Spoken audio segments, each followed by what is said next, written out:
fans, welcome to the Muscle Car Modeler. My name is Ral, and this week I'm going to do some tips on clear coating my model cars. And first thing I do is, this is my Grex Tritium trigger style airbrush. Really enjoy this thing, but before I really get that far, I got to take this thing apart and really clean any of the debris and clean out any paint that's in here, because it's going to have some residual or some black, and it gets in here, and you want all of that, take that out, clean it up before you put clear in it, because any specks, any metallic flakes, anything can end up in your clear coat. And since I'm doing a couple of white cars, it can really show. So I got 2 white cars and a yellow car, and you can kind of see there's a piece in there. Hopefully the camera's focusing on that. But just clean it all out, and I'll take it all apart. So this will be a bit of a stop and go process, but I'll be taking it apart and cleaning it so that everything in here is clean. I'll clean this as well, but I don't use this cup for the clear. I got a bigger cup I use. So we'll continue on. All right, as you can see, I've got it fully blown apart. Not really going to sit here and clean every little bit of it, but you can kind of see, it gets dirt and overspray in all the places here. And like, here's the needle here, if it'll focus on it. You can see, all the paint on there. That'll clean off real easily. And then that's inside, the nozzle as well. And here's on this one, the Grex, here's the needle. Really got to clean that out. Clean that up pretty good. But it gets everywhere. I mean, even this is just part of the trigger, the slide. But, you need to know your airbrush and how to tear it all apart. This is just a plug, but, it's got paint in there too. So, and then all over inside here. So you can see the piece curling up and just some of the paint that's in there. So you'll clean all that out, and you can see right through it here if you can, get in there and clean it. But Grex, they have these mini brushes, which are great for getting in all the orifice and cleaning it all out and putting it all together. And then I like to use carb cleaner. It does a really good job of cleaning all this stuff off. And here's the big jug that I use for clear. So I'll clean this out, make sure that's clean. But I only use this one for clear, so that makes it real easy to clean. But I'll start spraying off and getting all this stuff and getting in there with all the Q-tips and stuff. So I'm not going to sit here and focus on this because this is going to take a little while, but just give you an idea, just cleaning it all out, preparation, everything to make sure nothing gets in the actual paint. So that's where I'm at. I'll get this all cleaned up and put it all back together. All right, well, got the airbrush cleaned inside and out, got the big container on it ready to go. So I'll shoot some thinner through it to make sure it's spraying nice and good, and check my cleaning right there. And while also here's a peek at the 70 Shelby after I got all the decals on it and the hood stripes on it. I got to wash all of these. I got 4 bodies to wash up, so I'll wash them all up, dry them, mount them on the racks, and then it'll be pretty much ready to start spraying the clear on them. So a few more steps to go. All right, well, here's my washing solution, a little bit of Dawn soap and water, and then my old toothbrush that I use. And I'm gonna start with a 64 GTO convertible. I'll wash this one and get it all nice and clean, and then I'll mount it on my rack here to let it dry. And that'll be the first one I clear. I'm gonna start with the dark one on purpose, just to see how the clear sprays and everything, and if any specks come out of the airbrush, which there shouldn't be. It'll be hidden on this dark one, but I'll be able to see, and then I'll work on some of the other colors as well. But I'll start washing this one. Just really, really simple. I'll throw the whole toothbrush in there, but just very gently go over the whole thing and then rinse it off and let it dry.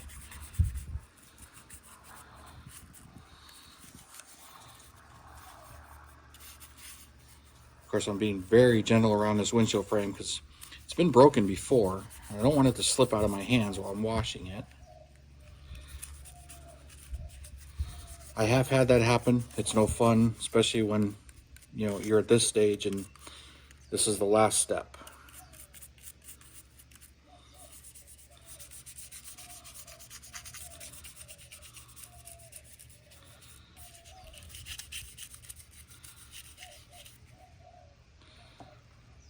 I'll go inside and rinse that off in here in a second, but let's move on to the hood.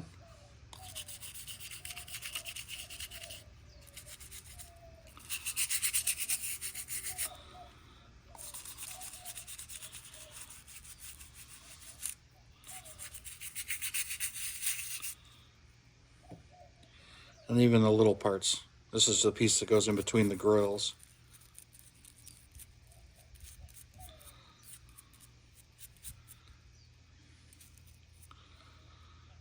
And seeing it wet gives you an idea what it's going to look like when it's cleared. But I'm going to keep washing and getting everything ready. All right, I got everything all washed up and kind of drying. And one of the things I like to do is I'll take my airbrush. There's no chemicals or paint or anything in here. But on mine, it's two-stage. You can pull it halfway and it blows air, and then the rest of the way it'll move the material. But since there's nothing in it, but I use my airbrush to blow off the beads of water and everything just to help dry it. And it'll show me some of the things here and get it out of any of the vents or any of the stuff here, so you can see blowing the beads off. And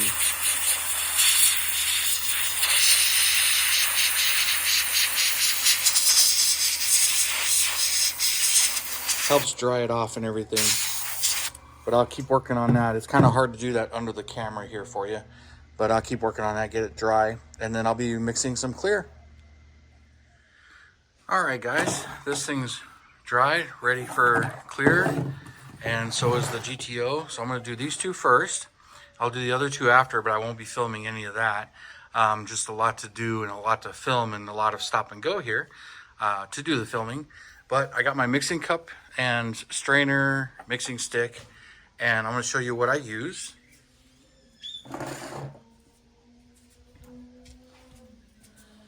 Because I always get asked, what clear do I use?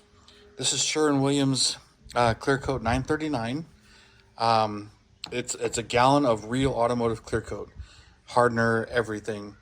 And reason I use it is I've had it before and I've tried it and I love it. It's not cheap. It's pretty expensive, but you know, and it keeps getting higher and higher every time I check on it.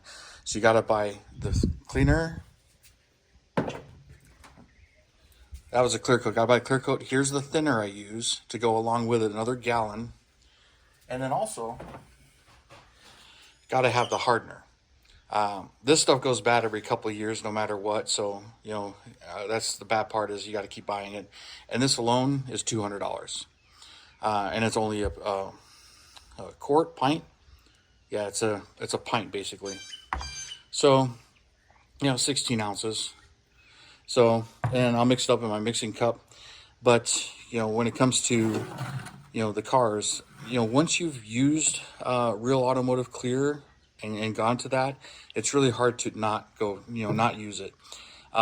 It is expensive, but like I said, I had it left over for my Chevelle when I painted that years ago and fell in love with it. And it'll last you a long time if you invest in it, but it is a big expense up front.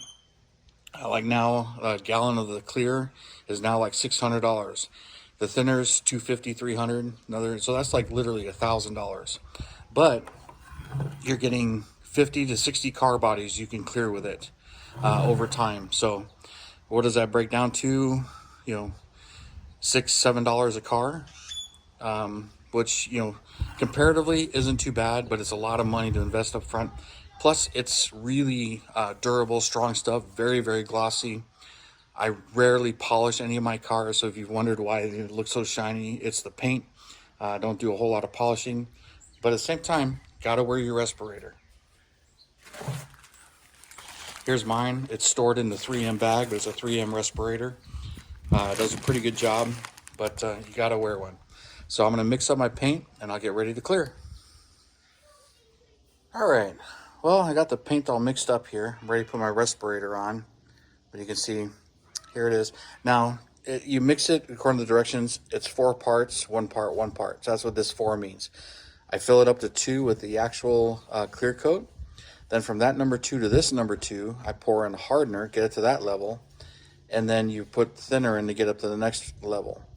Now, of course, I'm not holding the cup parallel, so this is kind of showing you where it's at, but yeah, you can do 1, 2, 3, or 4. It just depends on how much paint you actually need, because that's the final thing.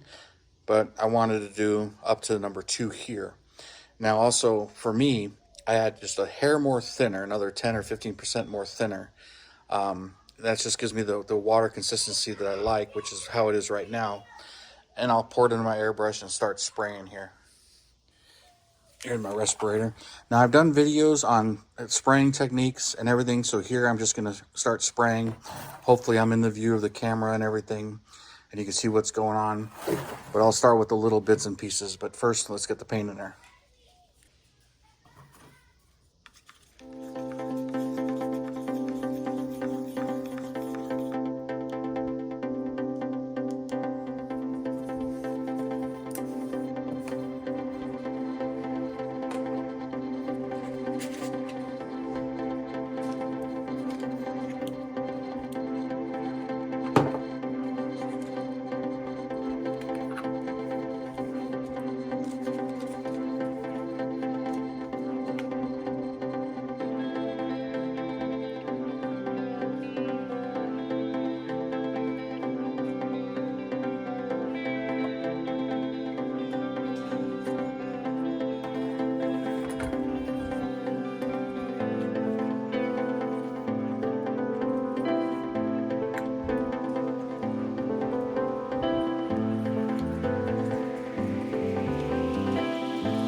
Really liking how that came out.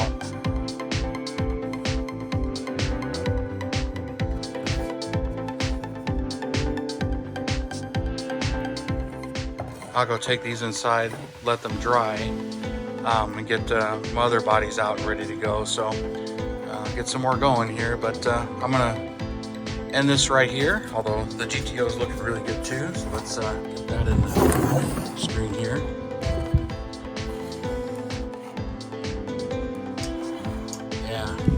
So